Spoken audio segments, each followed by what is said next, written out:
In the name of Allah, the most beneficent, the most merciful.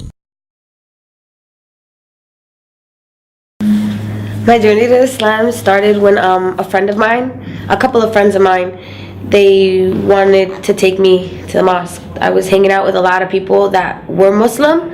They didn't behave as Muslims, but they were Muslim. So the first initial group. And then alhamdulillah, I met a sister that is still very near and dear to me.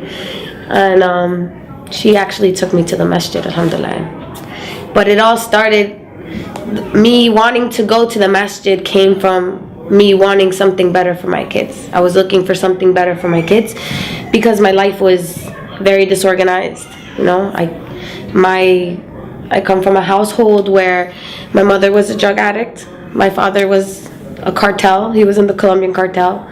He got 30 years in jail. My mother died from a heroin overdose. So my lifestyle was very similar to them, and I was going down that path. And I didn't want to leave my kids the way my mother left us. So the more I reflected on that, that kind of pushed me to look for something, like, you know, for something. And when I was hanging out with them, they told me that being Muslim was about just believing in one God. And that was appeasing to me. You know, I didn't have to have any statues, and it's just one God. And I got curious. That's where it started.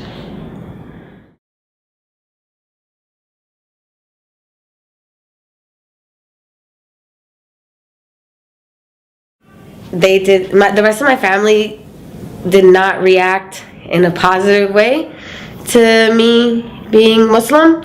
It wasn't so much me saying La ilaha illallah that bothered them, because they're not Catholic to the sense where they're constantly in the church, or, you know, they just go to church when it's the palms or the ashes. But it was my attire that disturbed them, and the things that I changed. I no longer was Natalie that came in with the coronas and was like, hey, party over here, you know. I was now Natalie who was like, assalamu alaikum, how are you? And they're like, they didn't understand when I didn't want to go to a barbecue because they had pork. They didn't understand when I didn't want to go because they were drinking. They didn't understand that I didn't celebrate birthdays and that I wasn't going to celebrate a birthday. So, and they didn't understand how a person that was so fond of her 6-inch heels and her little dresses and her hair, I'm talking about extensions, eyelashes, nails, everything. They didn't understand how a person like that can turn into this. So they didn't recognize. One Christmas I went to visit them and they literally slammed the door in my face. They didn't recognize who I was. My cousin looked at me and was like, what the heck? So they didn't have a good reaction at first, but alhamdulillah, with time they, you know, they came to accept it. It's just something you have to push through. You have to push through it, and eventually if you hold on to it hard enough, they'll accept it. You know, I compared my dress attire to that of the Virgin Mary. I'm like, how do you pray to her and it's okay for her to dress like that? This is supposed to be the person that you think is the greatest woman on earth, you know, and you don't want me to dress like her. And that kind of shut them up. And then after reflecting, I guess, for a while, they realized, they're like, well, you know what, if this means you're not leaving the house drunk, and they're not calling us to tell us you drove yourself into a tree or that you're high or whatever, then we like you like this. So they don't like it. So one of my sisters doesn't speak to me to this day, but alhamdulillah, they accept it.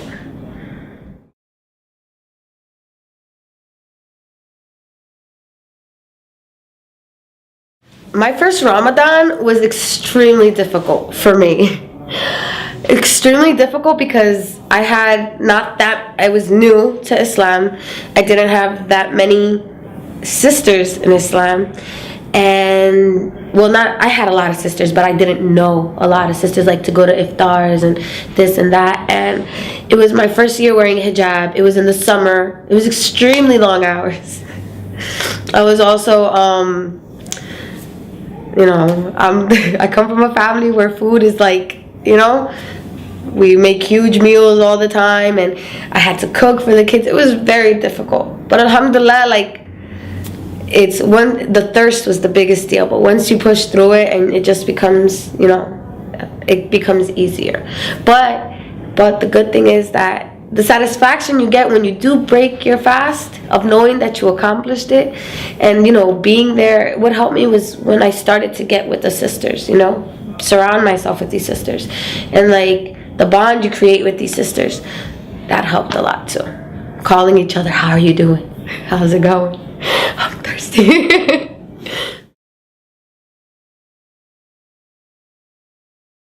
The one thing I love about Islam is I love my sisters in Islam. And I also love the promise of something better at the end, because nobody wants to do this forever, right?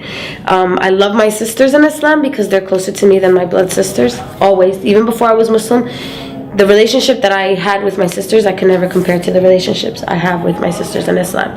And I can say that that's for every single Muslim woman I know, revert, non-revert, like sisters in Islam. We're just, it's not like the friends I had at the bar that you go there and you're friends while you're getting drunk and you're only there to hold each other's hair if you're throwing up. These sisters, they're there in the good, the bad, the pretty, the ugly, everything.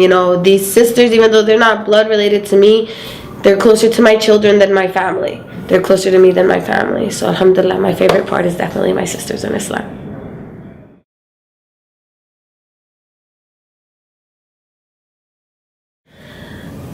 One piece of advice I'd give Latinas is look, when you read the Quran, read it, and don't just read it, like reflect on it. Think about it. For Latinas, especially in my country, Colombia, it's very important, our appearance, our hair, our makeup, like our whole society is about how these women look, and that's the hardest thing. That's one thing that I know Latin women are like, what? Oh no, I'm not putting that on my head. I'm not walking around like that. No. You gotta think that you're more than that. You're more than what you look like. The person that looks at you has to see something else, and you have to realize that you're striving for something better at the end. You just have to have an open mind when you read it, and just know that it's beautiful. Every single word is beautiful, and every single word has so much meaning, and there's so much truth in everything. If you read one thing in the Quran, read the Quran. Read it. And if you find one thing in the Quran that you do not see true, then close the book and don't open it again.